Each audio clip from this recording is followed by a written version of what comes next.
စူးစမ်းတာတခုကျွန်တော်ပြပြမယ်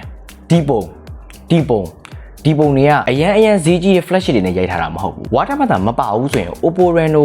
15နဲ့ရိုက်မှန်ဘယ်သူမှသိမှာတော့မဟုတ်ဘူးဗျာ selfie မှာလည်း 0.6x ပါလာတယ်ဆိုတော့ကျွန်တော်တို့မျိုးထားသွားထားလာ vlog ရိုက်ချင်တပဆိုရင်အဆင်ပြေတယ်အဲ့လောက်ထိကိုဒီကောင်ကအားကိုလို့ရနေတာဆိုတော့တခြားဘာတွေရှုံးလဲအဆုံးနေကြည့်ရပါ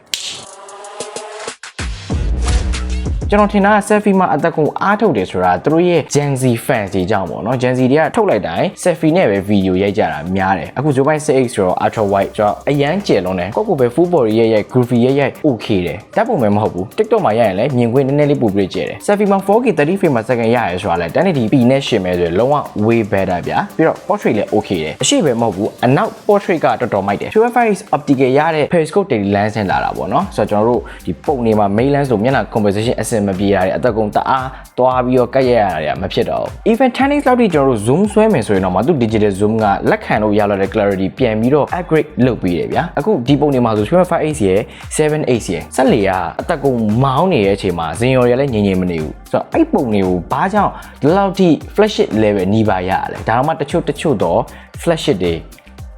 အဲ့လောက် level မရအောင်အဓိကဘာမှမချိန်ပဲ blind point and show ရိုက်တာတော့ဒီလောက်ထိကောင်းတာကျွန်တော်လုံးဝကြိုက်တဲ့အချက်ပဲပြီးရင် colorful ဖြစ်တယ်ပုံတွေကတော့အခုမြင်တဲ့အတိုင်းပဲတော်တော်ကျန်းတယ် in flash photography ကလည်း low light portrait ဘာညာရိုက်မယ်ဆိုတော့ okay တယ်ဗျာပြီးတော့ဒီ version 2.0 မှာ selfie အတွက် screen flash နေရာမှာ color ဘာညာပါတစ်ခါတည်းရွေးလို့ရတယ်ဒါနဲ့ရိုက်မယ်ဆိုရင်ကျွန်တော် skin tone လေးပို့ပြီးတော့မိုက်သွားမယ် noise လည်းမတိမတာပို့ပြီးတော့နည်းလာတာဆိုတော့ဒီကောင်က hardware AI လုံးဝပေါင်းထားတယ်တအားကြီးလဲ artificial sound မနေဘူးပြီး Instagram မှာလုံးဝခက်စားနေတဲ့ AI pop-up editing features ကျွန်တော်ခုလုပ်ပြထားတဲ့အတိုင်းပဲပုံတစ်ပုံ collage လုပ်တယ်လုံးဝ 3D look ဖြစ်နေအောင်လုပ်ထားတာဓာတ်ပုံတွေမကောက် live photo ပါသူ collage လုပ်လို့ရလာပြီဗျာဆိုတော့ Oppo တဖြည်းဖြည်း level တွေကတစ်ဆင့်ပြီးတစ်ဆင့်လုံးဝတိုးတက်လာတာဗျာ video editor tools ကလည်းတခြား third party app မလိုအောင်တော့မှပုံမှန်တိုင်း edit မယ်ဆို edit လို့ရပြီဆိုတော့ဒီလောက်ထိကောင်းနေပြီဆိုရင်ကျွန်တော်တို့ software ဘက်ကိုလည်းတစ်ချက်လှည့်ကြည့်လို့ရတယ်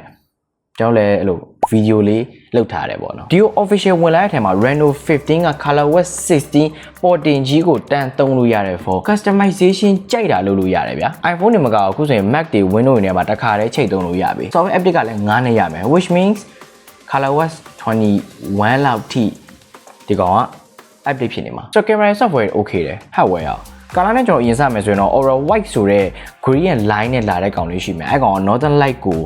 နည်းနည်းပြန်ပြီးတော့ inspire ယူထားတာဒီကောင်ကကျတော့ Twilight Blue ဒီ camera house ထဲမှာ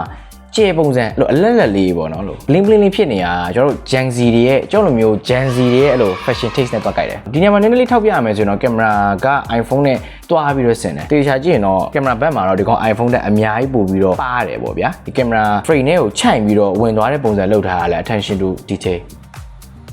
display 6.59 inches ကိုမှာဒါမျိုး 7.7mm ပဲထူအောင်လုပ်ပေးထားတာကန်ရတော်တော် slim ဖြစ်တယ်ဗျာရှေ့ဘက် glass ကတော့ Gorilla Glass 7i ပေါ့နော်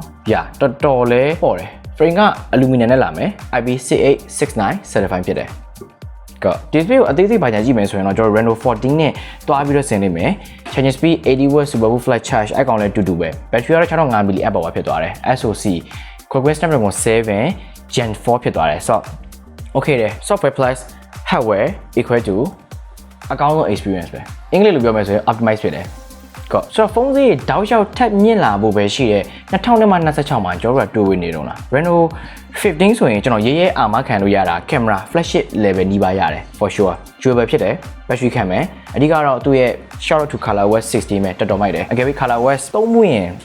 Oppo ကိုလည်းသဘောကျလိမ့်မှာပေါ့နော်ဆိုတော့ထားပါတော့ Oppo Reno 15ကိုဘယ်လိုမြင်လဲအောက်က comment မှာတစ်ချက်လောက်မှတ်ခဲ့ပေးပါကျွန်တော်ကျွန်ဖြစ်ပါတယ်အားလုံး host ပါ